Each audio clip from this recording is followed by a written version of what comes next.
Welcome back. Today is the day for betting on college football. Fridays, because college football is on Saturdays, we like to get you these a day beforehand. I have 3 college bets for today. We're going to be like last time where we're going to make this quick. I'm going to try to hurry up, stop yapping as much, and get you the plays you need to make some money. The past few college football days, as you saw in week 1, we went 7-2. Last week, I think we finished even at 2-2, so not as good of a day. We got some bad beats on the Avery Johnson play where he fell short just a few yards off a horrible reffing call that would have changed the game for offensive pass interference. Would have gave us that over for sure. It is what it is, and that happens. And you know that's college football, so we're gonna have to live with it. But today we have more plays for yo, and we're gonna start out on Underdog Fantasy. If you're not on Underdog Fantasy, make sure you get on Underdog Fantasy using code BDGE when you sign up, because not only will you get a free square for the NFL on Sunday, I think this week it's Caleb Williams. You'll have a free square for Caleb Williams, which you can put into these college football slips, and it is a guaranteed free play. Not only that, but you'll get matched up to $1,000 when you deposit for the very first time. So make sure you take advantage of that. With that being said, they give boosts all the time as well. 30% profit boost today. They have the vulture protection boost for running backs, all that sort of stuff that you can look into as you go through Underdog. And today is a college football day, so we're going to knock out the college football slate. There are some good games this week that I'm really excited to bet on, that I like to watch. I'm a person that likes to watch almost all college football games. I am a Clemson fan, so I pay a little bit more attention to them, but I do like my vast majority of just overall college football knowledge. With that being said, we're starting in the Arizona-Kansas State game. Probably my favorite game to be betting on today. Not only be betting on, but to be watching. I think this is going to be an electric game. Avery Johnson versus Noah. Again, I can never pronounce his name right. I am horrible at pronunciation, so I do apologize. Fifta, if I'm not mistaken. I could be so wrong, and I apologize. But he's electric. Avery Johnson's electric, obviously being the sophomore over there who we bet on last week. Again, he's not a horrible bet today against an Arizona team that seems to be susceptible to the pass, but he's such like a low-volume player. It is kind of scary to make these bets, but I think this game's going to be high scoring. With that being said, Fifta's passing yards is nice, but not as nice as McMillan, the second best wide receiver in all of college football. I said second. Yeah, I know. Luther Burden has to be 1. McMillan is second here, 96.5 receiving yards. You can get it all the way down at 92.5 on some books, but for now we're taking a 96. I'll play all the way up to 100, dude. He had 304 yards in the first game, and we'll pull up his props.cash, because why would we not? A lot of you guys were asking in the last video for the NFL Thursday night videos, what am I on? I'm on props.cash is the website, and again, we're not sponsored here on BDG by them, but I am sponsoring them myself. So you can use code GUT25 and you'll get 25% off your first month. I think it's $20. So it'll be $15 for your first month to try out this thing. If you're betting, it is so nice for college football, MLB, NFL, NBA when it comes around. It gives you everything you need to know. So it is very useful here. Heading back to here again, full volume. That's the last 10 games. We're going to look at it just his last 5. Obviously 2-3 of those from last season. The 304 yards came against New Mexico, which was an awesome game. 10 receptions, 304 yards. He absolutely killed it. 4 touchdowns, not mistaken. 4 touchdowns. Yeah. Last week he wasn't really used as they were playing an absolute cupcake, but now they have a tough game. Ranked team, Kansas State. Kansas State last week, if you don't remember, gave up a ton of yards in the air. To be exact, they allowed 2 receivers, and Mario Williams and Dante Fleming, to go over this mark. I think Mario Williams had 128 yards. Dante Fleming had 97 yards. I apologize. Darian Mensah last weekend for Tulane. Also, did I say Tulsa earlier? I meant Tulane. For Tulane, Darian Mensah slung the rock for 342 yards on this team.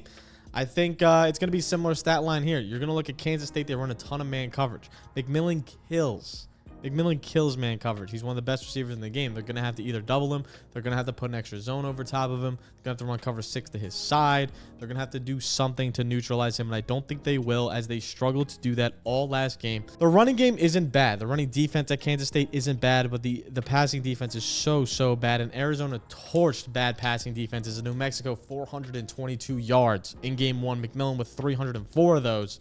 I think it's going to be a very similar day. He's so good at football. I'm truly just taking the talent here along with the upside of the offense. I believe in Fifta. Again, however you say it. I'm bad at pronouncing it, but I believe in him. He seems like a really good quarterback.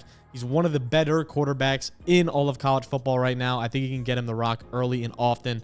I think you should absolutely absolutely smash this line. I think he goes way over 100 yards this game. I think he's targeted a lot.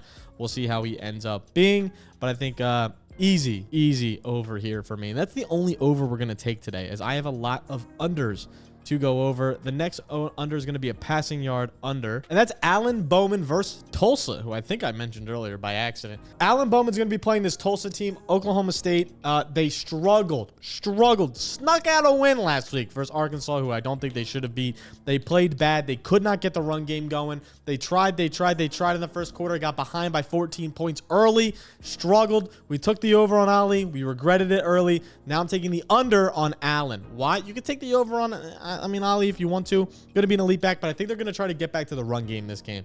Tulsa is really bad at defense. All around, one of the worst passing defenses. Not only that, one of the worst rushing defenses, allowing 170 yards rushing per game last season. And this season, not much better, 150 yards on the ground so far. Both of these teams are looking to get back on pace. Oklahoma State wants a bounce-back game against a tough opponent. And Alan Bowman lower, 287 yards. You can get him all the way up to 287 is what I have him at. 290 yards is way too high for Alan Bowman. He's hit this in 5 of 13 games in his career. He's averaging in the last 10, 290. I get that, but that's because of some of these boom games of 348. He's probably going to throw for around the 260, 250 mark. I don't even expect him to play this entire game. Tulsa is a bad team.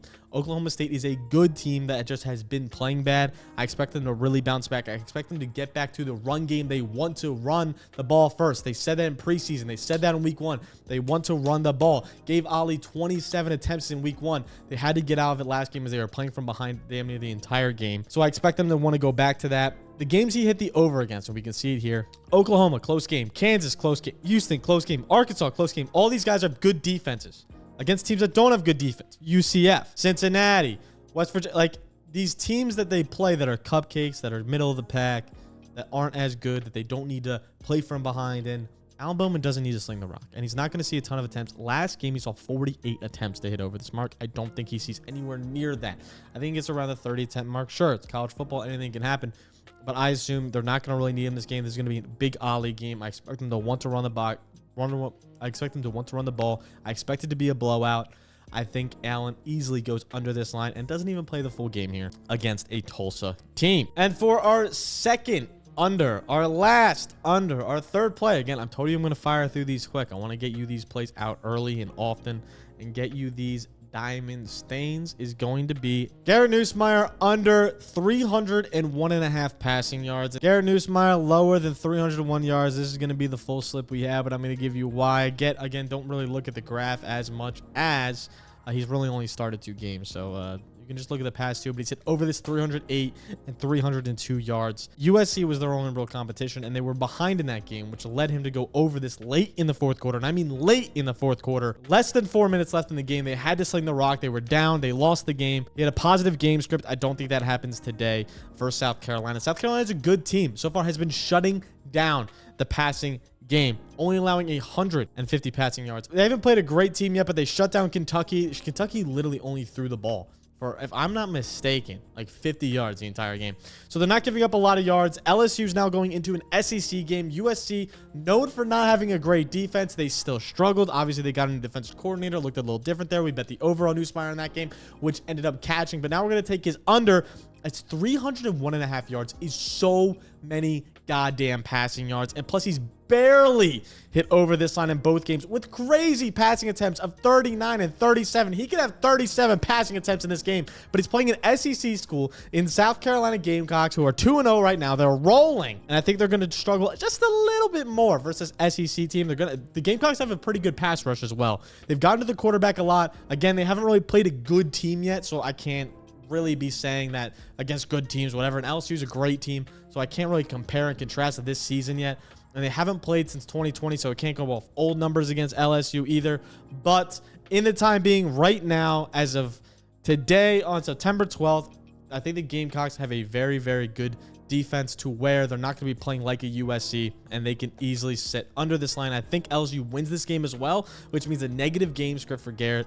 I don't think he's going to need to pass the ball as much. If they're going to beat this South Carolina by doing anything. It's going to be running the football. As Kentucky did, they ran the football, and that's the only way they really had success. I think LSU is going to have to run the football if they want a lot of success. I don't see them throwing the ball 39, 37 times. I think it's going to be closer to like 32, 33, which leaves this under to be very, very valued, and I absolutely love this line. This is my play of the day. If I were to pick any three of these plays, this is the full slip in Steen here to your right. Again, my head is a little bit in the way, but that is Garrett Nussmeier, 301 passing yards. And I'll throw it on the screen for you guys so you can see the full thing right in front of you. But this is the play of the day, and I think these are going to be three plays that absolutely crush on Saturday. I love these plays. I had the reasoning behind them. I'm not going to spend too much more of your time, but make sure you guys are on Pickett as well if you want to tail me. This is our month so far. A lot of green. We had a bad day on Thursday, placing stupid parlays and whatever, which dragged us down a few units, but we're climbing back now as we've cashed the 2 MLB days. Had a good Monday on a sweep for NFL. Looking to have a sweep here today on Thursday, and we're going to be back to placing bets on Saturday. These three plays I absolutely love. And if you want to follow me on Twitter or, again, on Pickett is where you'll see it as well, using code BDGE when you sign up on Pickett and following me. Link is in the description. You'll see if I place any extra plays. So if I have a fourth play, if I have a fifth play that I really like, I will add those to my Pickett slip, or I'll add it to my Twitter slip. Well, you'll see both. So they'll be on both. So make sure you're looking at that as well, using code BDG on here and on Underdog. And I'll catch you guys next time. Love you. Peace.